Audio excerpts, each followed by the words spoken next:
Kadang orang yang paling kita butuhkan bukan orang yang paling sempurna, bukan yang paling sopan, bukan yang paling berpengalaman, tapi orang yang berani memperlakukan kita seperti manusia biasa. Di dunia yang penuh batasan, di mana satu orang terkurung dalam tubuhnya sendiri, dan satu lagi terkurung dalam hidup yang keras, dua orang ini bertemu.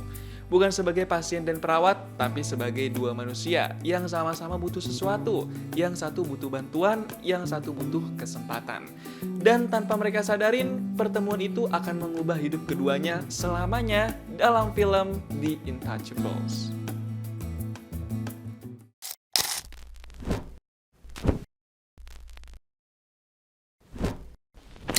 Suatu hari, seorang bangsawan besar di Prancis lagi mau mencari pengasuh untuk membantu mengurusi hidupnya.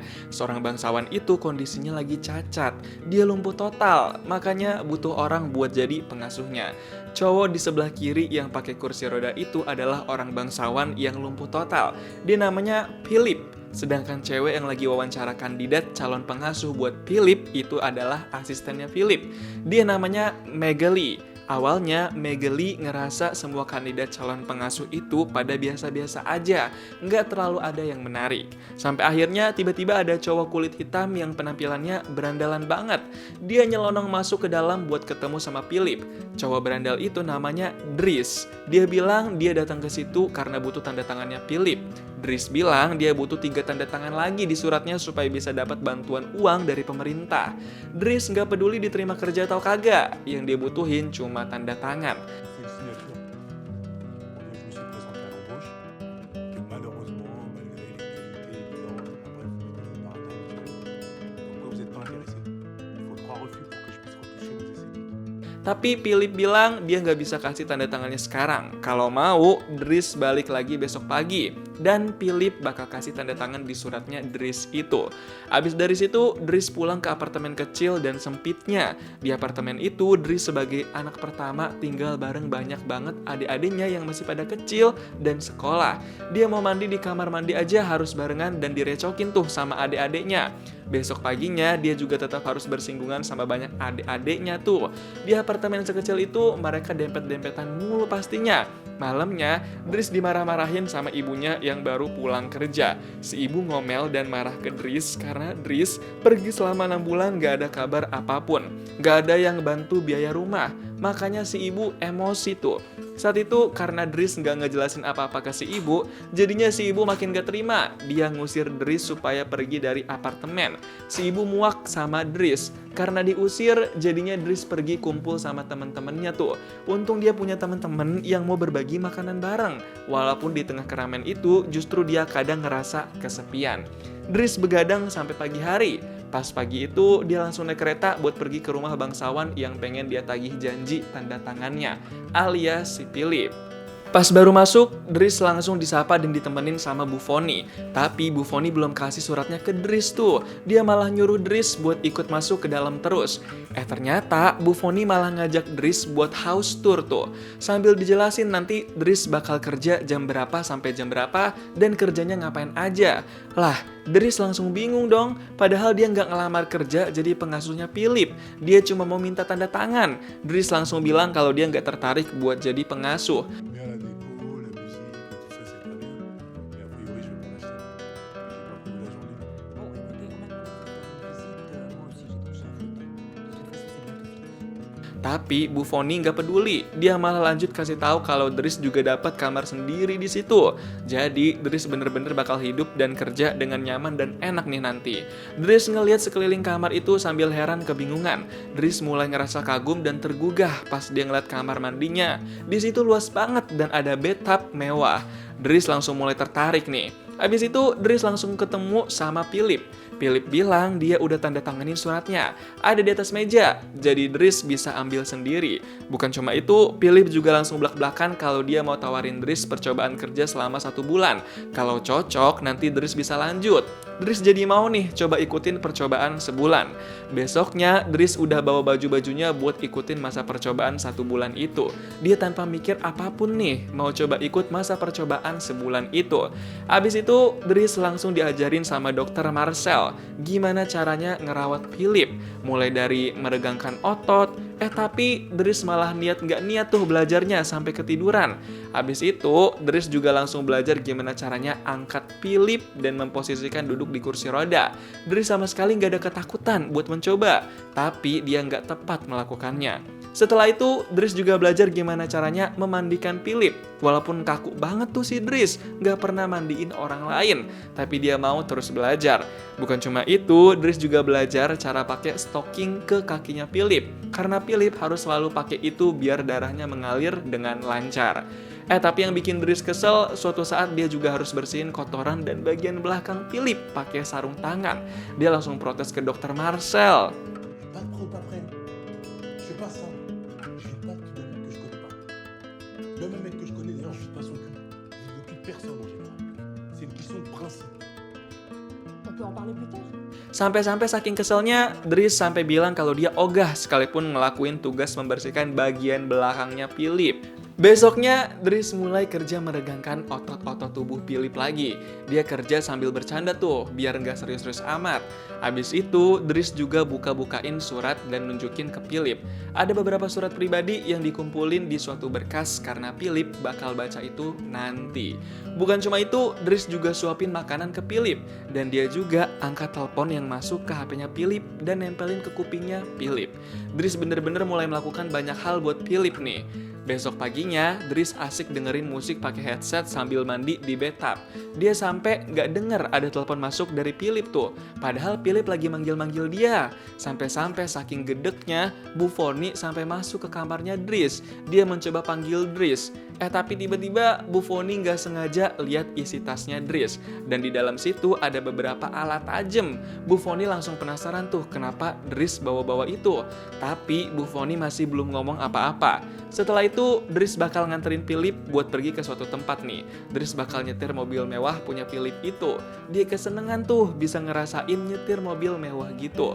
Gak lama kemudian, mereka sampai di tempat lukisan. Philip lagi memandangi lukisan yang bikin dia tertarik. Philip pengen beli lukisan itu dengan harga mahal. Tapi Dries malah heran kenapa Philip mau beli lukisan sama hal itu. Philip sempet ngejudge kalau Dries nggak paham seni. Sampai-sampai Dries malah balik ngatain. Tapi dia cuma bercanda aja. Sampai akhirnya saat itu Philip baru tahu gaya bercanda Dries itu kayak gimana. Walaupun agak canggung, tapi mereka jadi makin tahu satu sama lain. Abis dari situ, Philip ketemuan sama pengacaranya. Karena diajak ketemuan. Pas ketemu, si pengacara malah ngomongin soal Dries. Katanya Dries itu orang gak baik. Dia udah ngelacak dan ngecek, Dries sempet dipenjara selama 6 bulan terakhir karena ngerampok. Si pengacara minta Philip buat hati-hati dan jangan menerima Dries. Faire 6 mois pour le braquage de bijouterie. Si au moins il était qualifié, mais il paraît qu'en plus il est nul. Fais attention, les gars des cités n'ont aucune pitié. Tapi Philip bukannya ngedengerin si pengacara, dia malah bertolak belakang. Philip bilang dia emang pengen diasuh sama Dries. Dia nggak peduli gimana masa lalu Dries. Dia cuma percaya Dries orang yang tepat buat mengasuh dia. Si pengacara langsung kicep tuh. Suatu malam, Dries nanya-nanya ke Bu Fonny buat kepo soal Philip. Di situ Bu Fonny ngomongin tentang Philip yang sampai sekarang suka surat menyurat sama seorang cewek. Philip juga pasti ngerasain cinta-cintaan nih. Dries langsung seneng banget pas tahu cinta-cintaan si Philip. Pas udah di kasur dan lagi mau tidur, tiba-tiba Dries dengar suara-suara dari monitornya kalau Philip sesak napas. Dia jadi khawatir kan tuh. Dries langsung samperin dan masuk ke kamar Philip. Ternyata si Philip lagi sesak napas beneran dan gak tenang. Pertama-tama Dries coba buat kompres wajahnya Philip dulu biar agak tenang. Dia menuntut Philip buat bernapas secara perlahan. Beberapa menit kemudian, Philip udah agak tenang dan Dries temenin Philip tidur. Tapi tiba-tiba Philip sesak napas lagi, bahkan sedikit kejang-kejang. Saat itu juga Philip bilang kalau dia butuh udara segar di luar. Jadi Dries langsung gerak cepet buat posisiin Philip duduk di kursi roda dan jalan-jalan keluar. Mereka jalan-jalan di luar itu jam 4 pagi. Philip baru ngaku nih kalau dia sesak napas gitu adalah efek samping dari obat-obatannya. Pas udah lebih tenang, tiba-tiba Dries nanya sesuatu nih ke Philip. Dia penasaran, Philip tuh bisa hubungan badan sama cewek apa kagak dengan kondisi dia yang kayak begitu. Di situ Philip jawab kalau dia masih bisa terangsang melalui telinga, tapi nggak menentu kapan rangsangan itu bisa bekerja dan dia jadi bisa melakukan hubungan badan. Sampai segitunya tuh si Dries penasaran. Di tengah-tengah jalan-jalan itu, tiba-tiba Philip menunjukin ekspresi kalau dia nggak nyaman lagi tuh sama rasa sakit di badannya. Si Dries bukannya cari cara, dia malah ngasih rokok ke Philip buat dihisap dan dicoba. Di luar nalar banget kan nih si Dries. Tapi Philip malah mau aja tuh cobain walaupun agak batuk dikit. Tapi dia happy bisa sambil bercanda sama Dries. Abis itu Dries sama Philip makan bareng di kafe. Mereka juga sambil bercanda dan ngobrol-ngobrol. Di situ tiba-tiba Philip curhat tentang istri tercintanya dia yang dulu sempat keguguran sebanyak 5 kali. Dan akhirnya dia memutuskan buat mengadopsi anak. Tapi istri dia udah meninggoy. Untungnya Dries mau bantu banget tuh, temenin, dengerin, dan nyuapin makanan buat Philip. Bukan cuma itu, Philip juga cerita kalau dia sakit kayak sekarang karena kecelakaan cuaca buruk pas lagi main para layang. Dan dia merasa gagal jadi suami karena nggak bisa temenin istrinya di detik-detik akhir. Setelah itu, tiba-tiba Philip ngomongin masa percobaan Dries yang udah selesai. Dan Dries resmi diterima kerja. Vous allez gagner le pari. La période d'essai va se terminer. Je suis embauché alors. Bien de t'embaucher. Je peux compter sur vous. Oui. Très bien. Alors commencez par me rendre de faire berger. Besoknya Philip mau nulis surat buat cewek yang lagi sering berkomunikasi sama dia lewat pos surat. Cewek bernama Eleanor. Cewek yang selama 6 bulan belum pernah ditemuin sama Philip. Tapi dia terlanjur nyaman dan senang surat menyurat sama Eleanor. Dries kaget pas tahu kalau Philip belum pernah bertemu sama Eleanor selama 6 bulan surat menyurat.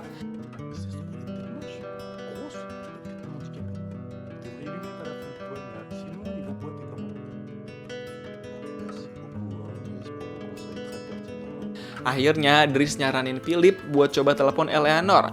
Jangan cuma surat menyurat doang. Sampai-sampai akhirnya Dries cari tahu sendiri nomor teleponnya Eleanor di balik surat-surat itu.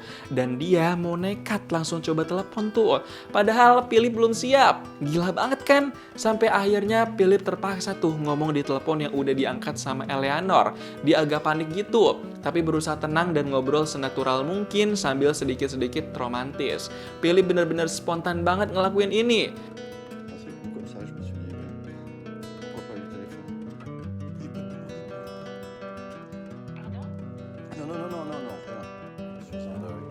Besoknya, Philip sama Dries nonton pertunjukan teater opera. Sebelum pertunjukan itu dimulai, mereka sempat ngobrolin tentang Eleanor tuh.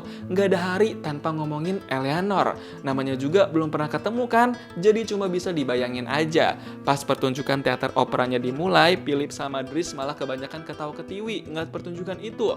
Apalagi Dries tuh yang baru pertama kali nonton pertunjukan teater opera, ternyata kayak begitu. Mereka berdua nggak bisa tahan ketawa. Besoknya, Dries ngebuka album foto punya Philip.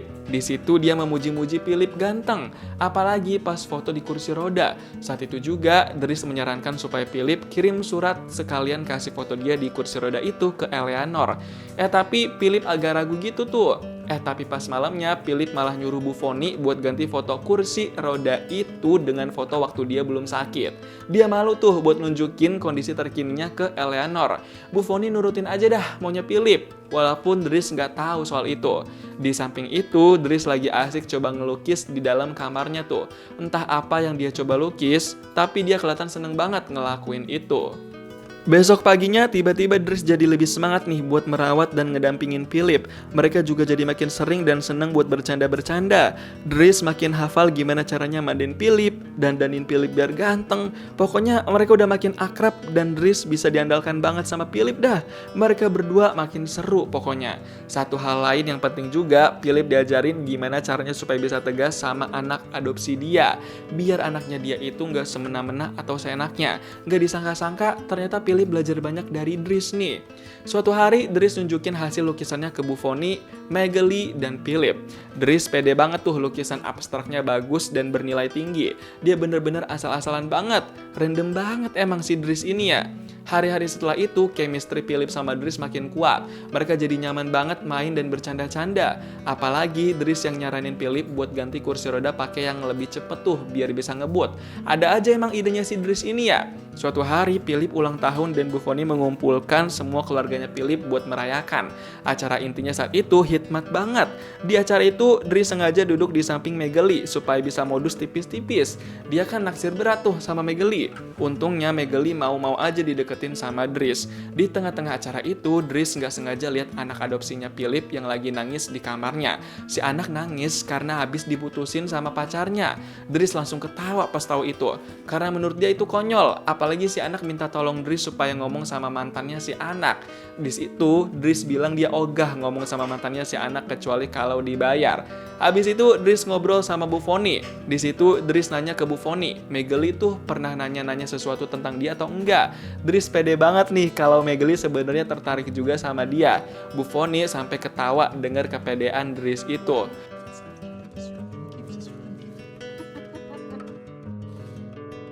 vous me charriez, c'est ça?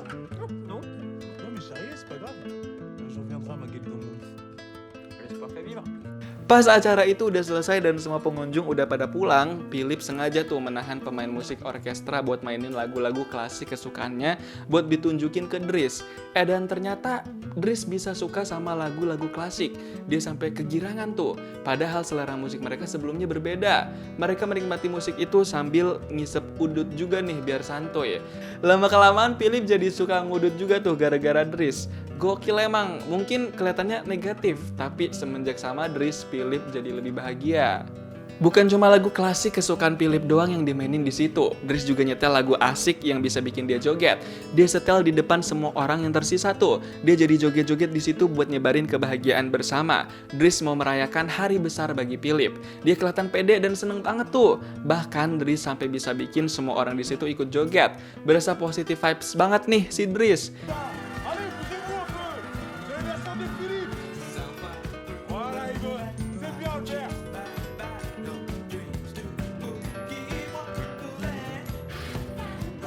Di situ Dries berhasil bikin Philip ikutan bahagia. Walaupun Philip nggak bisa joget kan pastinya, tapi kebahagiaan dan kebersamaan mereka makin erat sejak itu. Setelah acara itu selesai, Dries mastiin Philip bakal tidur di kasur dan kamarnya dengan nyaman. Tapi sebelum itu, dia juga bawa surat balasan dari Eleanor tuh. Eleanor membalas surat dan kasih unjuk foto muka dia. Penasaran banget kan tuh mereka? Pas mereka lihat, ternyata Eleanor cukup cantik. Philip sama Dries cukup seneng juga tuh, karena Eleanor juga kasih tahu minggu depan dia bakal ke Paris. Ça doit être la seule de Dakar qui a toutes ses dents. Ami à moi avec. Je suis de passage à Paris la semaine prochaine. J'attends votre appel. 3 petits points. Mereka berdua langsung pada semangat tuh. Minggu depan Philip bakal ketemuan sama Eleanor. Seminggu kemudian, Dries sama Buffoni langsung bantu pilih-pilih pakaian kayak gimana yang cocok dan bagus buat Philip. Mereka mau kasih yang terbaik tuh supaya Philip kelihatan makin ganteng di depan Eleanor nanti. Philip bilang dia bakal berangkat sama Buffoni aja. Dries nggak usah ikut. Karena nggak ikut, hari itu Dries nemuin mantan pacarnya si anak adopsi Philip. Di situ dia maki-maki tuh. Dries maksa mantan pacar si anak buat minta maaf ke si anak.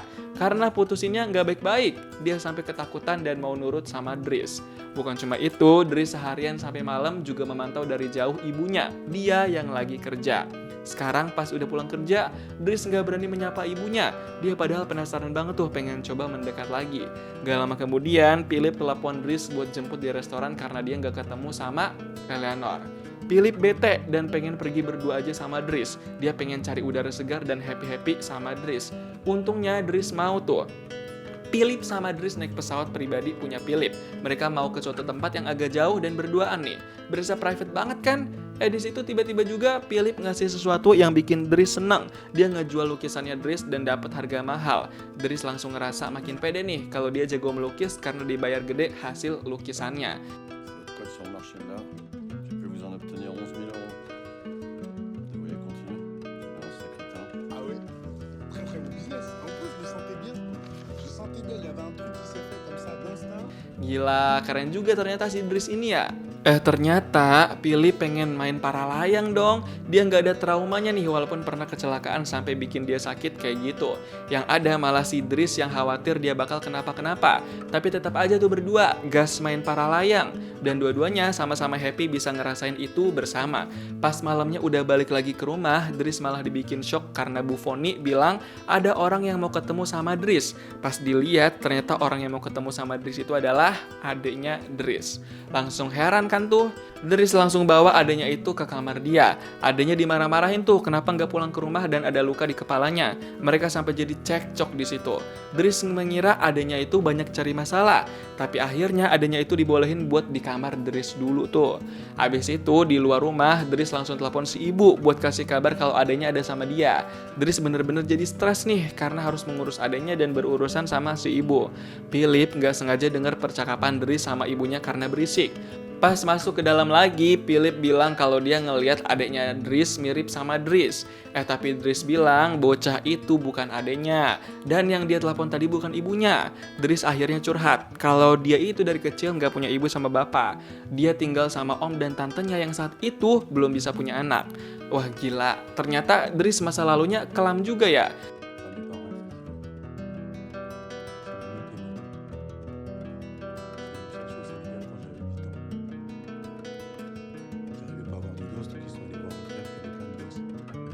Sejak hari itu, Philip jadi lebih tahu nih, lebih dalam tentang Dries.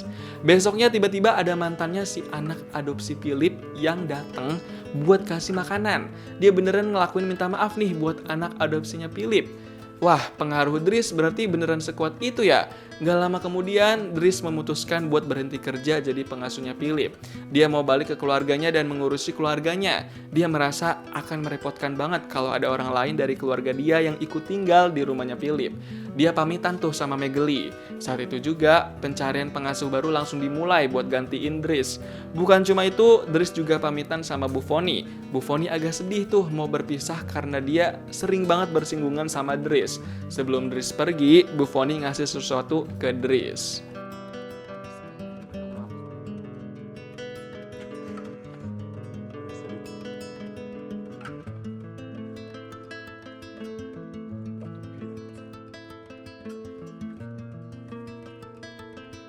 Karena penasaran, Dries coba buka deh isi pemberian dari Bu Foni itu. Dan ternyata isinya adalah foto Philip di kursi roda. Dia baru tahu nih, ternyata foto yang dikasih ke Eleanor waktu itu bukan yang di kursi roda. Pantesan Philip takut ketemu sama Eleanor. Malamnya pas di perjalanan pulang, Dries sama si Ade ketemuan sama si ibu. Mereka jadi pulang bareng nih. Untungnya si ibu udah nggak marah-marah. Walaupun selama perjalanan cuma diem-dieman aja sama Dries dan si Ade. Sementara itu, Philip yang baru dapat pengasuh baru malah kelihatan gak suka tuh sama orangnya. Dia ngerasa beda banget sama Dries. Jadinya Philip masih malas berurusan sama pengasuh barunya. Emang cuma Dries nih yang gak disangka-sangka bisa cocok sama Philip. Beberapa hari kemudian, Dries coba buat ngelamar dan wawancara kerja di tempat lain. Dia mau mencoba mulai hari dan pengalaman yang baru nih. Dia mulai serius menata hidupnya sekarang. Pas wawancara kerja itu, Dries kelihatan pede banget. Dia emang kelihatan bisa bikin pewawancaranya itu yakin. Bener-bener setelah bekerja sama Philip, Dries jadi orang yang upgrade banget nih. Cara bicaranya juga udah nggak asal-asalan. Malah wawancara itu kayak obrolan santai banget. Di sisi lain, suatu malam Philip mengalami sesak napas. Si pengasuh baru mau coba melakukan sesuatu biar Philip tenang. Tapi Philip malah ngusir si pengasuh baru itu. Dia nggak mau dibantuin sama si pengasuh baru. Gara-gara itu jadinya Bu Foni manggil Dries yang baru pulang kerja buat ketemu sama Philip. Bu Foni tahu persis kalau Philip pengennya sama Dries. Jadi didatengin lah si Dries ke rumah Philip. Gak pakai lama, mereka berdua langsung pergi keluar pakai mobil. Mereka jalan malam. Sampai akhirnya udah pagi masih dalam perjalanan juga. Mereka mau pergi jauh nih, mereka mau healing. Sampai akhirnya mereka berdua sampai di tempat di mana mereka bisa hirup udara segar sambil menikmati pemandangan pantai yang indah. Sesederhana itu, cuma itu yang pengen dilakuin dan dirasain sama Philip. Di tempat itu, Dries juga coba merawat Philip lagi. Dia cukurin jenggot sama kumisnya Philip tuh. Dries bener-bener masih peduli dan perhatian sama Philip. Dia nggak mau Philip sampai stres atau kenapa-kenapa. Mereka juga sempat bercanda-canda dan ketawa-ketawa. Emang udah paling bener nih, mereka berdua terus aja. Karena karena Philip jadi lebih sehat kalau bersama Dries. Setelah itu, Dries bawa Philip ke sebuah restoran dan ternyata di situ Dries diam-diam mengundang Eleanor buat kencan berdua sama Philip. Dries bakal pergi ninggalin Philip berduaan sama Eleanor. Philip langsung shock. Juste, je crois que vous avez un petit rendez-vous. Petit rendez-vous. Paniquez pas, ça va bien se passer. Par contre, cette fois, on ne peut pas vous parler. Philip kelihatan deg-degan banget, tapi gak lama kemudian datanglah Eleanor ke meja itu. Philip langsung gak nyangka Eleanor aslinya lebih cantik, dan Eleanor bisa menerima kondisi Philip. Emang cuma Dries nih yang bisa bikin kayak begini. Saat itu juga Philip beneran kencan sama Eleanor. Sejak saat itu, Dries membiarkan Philip berkembang dan melanjuti hidup sama Eleanor. Film The Intouchables tidak penuh aksi, tidak penuh efek besar, namun justru terasa sangat kuat karena ceritanya sederhana dan sangat manusiawi. Kita sering berpikir untuk membantu seseorang kita harus sempurna, harus tahu segalanya, harus melakukan semuanya dengan benar. Namun film ini menunjukkan hal yang berbeda. Kadang yang dibutuhin seseorang bukan kesempurnaan, tapi kejujuran, kehadiran, dan keberanian untuk memperlakukan mereka tanpa rasa kasihan. Philip gak butuh orang yang melihatnya sebagai korban, dia butuh seseorang yang melihatnya sebagai manusia, dan Dries memberikan itu. Di sisi lain, Dries juga menemukan arah hidupnya dari seseorang yang gak punya tujuan menjadi seseorang yang berarti bagi orang lain. Pada akhirnya persahabatan bukan tentang kesamaan, tapi tentang bagaimana dua orang yang berbeda bisa saling memahami. Dan mungkin orang yang paling tidak kita harapkan justru yang paling mengubah hidup kita. Gimana nih pendapat kamu tentang film The Intouchables? Coba tulis di kolom komentar dan kasih tahu kamu diceritain alur film apa selanjutnya.